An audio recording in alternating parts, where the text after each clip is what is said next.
بسم الله الرحمن الرحيم.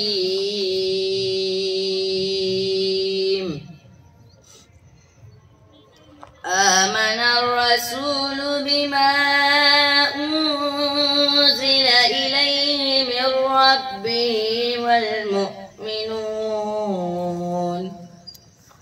كل آمن بالله وملائكته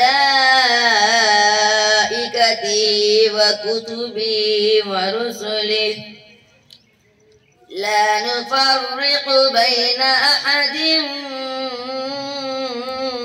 من رسله وقالوا سمعنا وأطعنا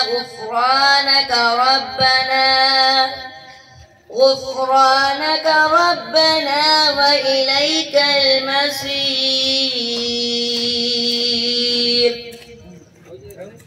لا يكلف الله نفسا إلا وسعها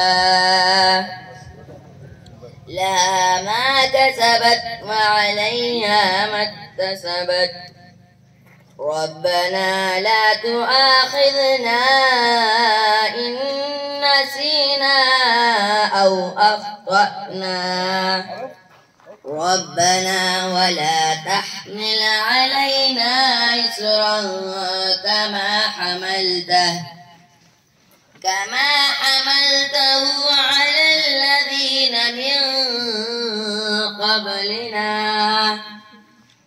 ربنا لا تؤاخذنا إن نسينا أو أخطأنا ربنا ولا تحمل علينا إصرا كما حملته على الذين من قبلنا ربنا ولا تحملنا ما لا طاقة لنا به واعف عنا واغفر لنا وارحمنا أنت مولانا فانصرنا على القوم الكافرين.